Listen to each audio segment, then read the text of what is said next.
What's up, Commanders fans? What's going on? What's good? What's really good? I know a lot of you guys are going to say nothing's good at all at the moment, but look, I'm not going to overreact. I already let the chopper sing about JD McKissick, so I'm not going to get upset or anything like that. It is what it is. All I can do is sit back and just watch what Ron Rivera does. That's all I can do, and analyze and sit back and react. That's all I can do. There's no point in me getting upset. Now, look, Matt Ionnaidis being released. If you didn't know, Matt Ionnaidis got released. He saved $6.9 million on the cap. And I said that on my stream, on my Carson Wentz stream, the day after we traded for him. I was like, hey, Landon Collins got released. So there's probably going to be another guy to look at to be a release, and it's going to be Matt Ionnaidis. You know, Matt Ionnaidis, when the new regime came with Ron and Jack, because he played better under Jay Gruden and was it Greg Minuski was the defensive coordinator. He played his best numbers, his best games came from playing with that coaching staff. 2020, he got injured. How many games did he play in 2020? Played 3 games in 2020, got injured, had the torn pec. Then he played in 2021 and played in 16 out of 17 games, which is good. He only missed 1 game. That's a good amount of games. And he had 2.5 sacks when, you know, he was at times, he was our best interior pass rusher. He got more sacks than John Allen in that 2018 season. Or the 2019 season, he had 8.5 sacks. The year before that in 2018, he had 7.5 sacks. So there were some times where he had more sacks than Daron Payne and also John Allen. So there were some times where Matt Ionnaidis definitely stepped up in some big games for us. But with this new regime, you know, there's rumors about him not liking the technique that they wanted him to use instead of what the previous regime used. So there were rumors about him and Ron Rivera and them having disagreements, the D-line, him having disagreements with the coaches. There were rumors about that when Ron Rivera first came. So this releasing, not really surprised about it. Do I like it? No, but we understand that paying Carson Wentz $28 million, this is what's going to happen. Guys are going to have to get released. Now, Ereck Flowers has been released as well, if you guys didn't hear about that. $10 million is saved from Ereck Flowers. There was the conversation about restructuring his contract to free up space or giving him extension. Maybe Ereck Flowers declined that and said, no, there'll probably be some more information about that. Ereck Flowers, he was a boss. He was a boss for us at games. When we went on that 4-game win streak, he was the guy bullying guys, pushing guys around. You saw what he did to Hassan Reddick against the Panthers. He was bully balling guys out there. Our run game was legit. In that 4-game win streak, our run game was legit. That's when we bought into running the football. We were playing bully ball, smash mouth football, and Ereck Flowers was a part of that. Now, remember when we signed him, you know, I was joking around to call him the human turntable, human turnstile. And he played well when he was here that first year. Then he left and went to the Dolphins. We traded and got him back. And I thought he played well again this year. I really thought he played some good football at times. Now, I'm not going crazy over that. Do I like the move? No, I don't like the move. But like I said, I'm not going to get all mad. And, you know, the thing with this, if Ron makes some moves to make the team better, then I won't be too crazy. Now, Matt Ionnaidis, he's a depth piece for this roster. He's not a starter for this roster, but he's probably one of the best backup DTs in the game of football, just like Tim Settle. Matt Ionnaidis can go somewhere and start. Tim Settle's going to go somewhere and, if not start, get a lot of snaps for the Bills. Ereck Flowers, you know, somebody's definitely going to sign him. He'll probably start somewhere at guard for them. So, guard. I talked about Trey Turner. I don't know if Trey Turner is still available. He's a former Panther, so that's somebody I definitely see Ron going after. I think Andrew Norwell got signed. He's a former Panther that's a guard on the market. So I don't think Andrew Norwell's available anymore. Matt Ionnaidis, but you know, we have backup DTs. James Smith-Williams can play defensive tackle. Daniel Wise was solid at DT last year. He was okay. Definitely not as good as Matt Ionnaidis or Tim Settle, but those are some of the guys that are stepping up. You know, maybe we have to draft, but we only have picks. We have a 1st-round pick. We have a 2nd-round pick. We don't have a 3rd-round pick, and we don't have a 5th-round pick. So we are hurting on draft picks. That's why I said I would like to see us trade back, because the team I'm not going to say lacks talent, but if you look at the playoff teams and teams that are better than us, you can just see the disparity of talent on the roster. Other teams just have more talent. They do. They just have more talent than the Washington Commanders, to be honest. Just to be a real fan and be objective, you look at and watch other teams play, they just have more talent than we do at the moment. Cam Sims, on a positive note, Happy about Cam Sims being re-signed. I am happy about that. We do have to see the contract numbers first, but I am happy that he's brought back. 48 catches, 477 yards.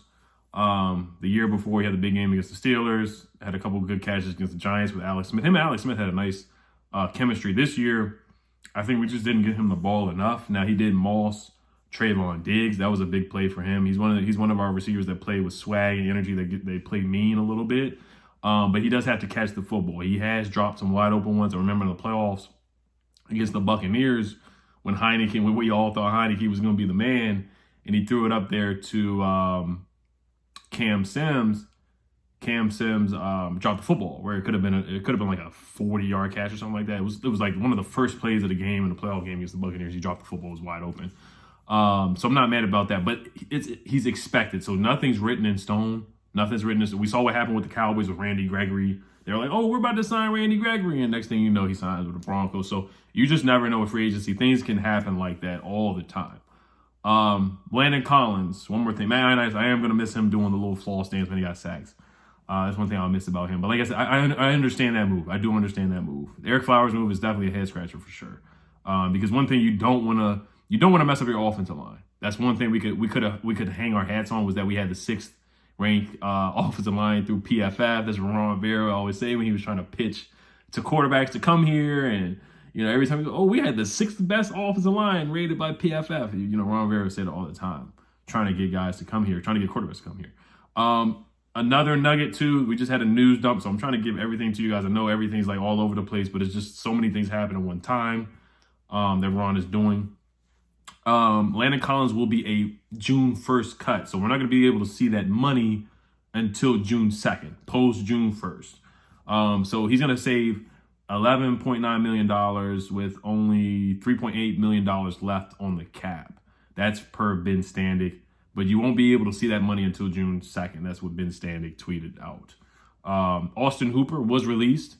Somebody commented on my video, the last video, to talk about free agent needs that we still have and maybe some players that we can go look at. Anthony Walker, who's a veteran linebacker, he just signed for the Browns. So obviously we need a linebacker. I thought that was a guy that we definitely could have looked at to bring in. He was signed by the Browns for 1 year for $5 million. Austin Hooper was just released from the Browns. I remember we did have strong interest in Austin Hooper when he was a free agent. I want to say last offseason or 2 off seasons ago, he was a free agent after leaving the Falcons. So I think that's somebody that they will be looking at.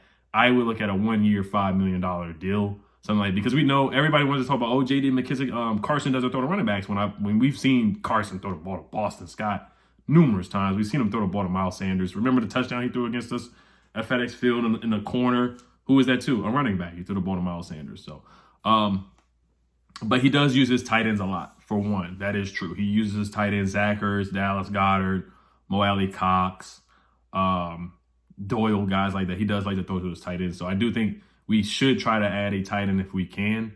Austin Hooper, I think he would be a good pairing with Logan Thomas. You just got to see how the money works. Now we should have $20 million available in cap space. Releasing Ereck Flowers, $10 million saved, and Matt Ionnaidis, $6.9 million saved. So it should be about $17 to $20 million, as somebody else said as well. So look out for those guys. O.J. Howard is still available. Who else? I got to look at the list. I just don't have my laptop right now. But I would just look at a tight end, be ready for that. And an offensive guard, I would take a look at that too. Because like I said, we only have, six draft picks. We really need more for this roster. But that's just the thing with Carson Wentz, man. $28 million. You had to make moves to free up cap space. That's just what you had to do, and that's what Ron is doing right now. So hey, it is what it is. Now, this is how I feel about Ron, and I said this on the stream right now. It really looks like this is why I don't think we're going to draft a quarterback, because if you're going to draft a quarterback, you could have signed Tyrod Taylor, who's better than Daniel Jones, who's probably going to beat out Daniel Jones. He might beat out Daniel Jones in a competition in training camp. I would not be surprised if that happened. Kind of like how Teddy Bridgewater beat out Drew Lock. If you were going to draft a quarterback at pick 11, when you only have 5 or 6 draft picks, you don't have a 3rd round pick, you don't have a 5th round pick. If you're going to draft a quarterback, then you might as well have just signed Teddy B or Jameis, where you didn't have to give up draft capital, and you wouldn't have to pay Carson Wentz $28 million. Now, I'm going to go on a tangent here, but it has to be said. if you, like I said, if you're going to draft a quarterback, you pay Teddy B $5 million, $7 million, whatever you got from the Dolphins, or you pay Tyrod Taylor $5-7 million. You save your draft picks, you save your draft capital, and then you use pick 11 on a quarterback.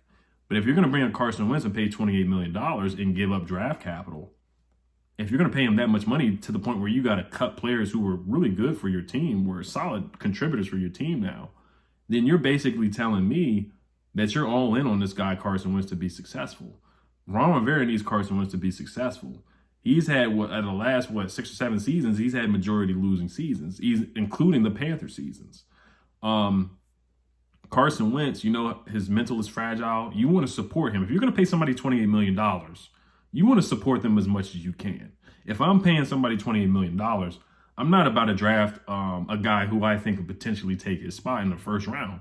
Because if you're going to use pick 11 on Malik Willis, of course you want to develop him and give him the tools and give him reps to be your quarterback of the future. But if you're going to pay somebody $28 million, you better build around him and make him better. I'd rather them do that because it's a contradictory move. Why would you pay somebody $28 million and then draft a position that's not going to help Carson Wentz out? That thinking, that logic doesn't make a lot of sense to me, in my opinion.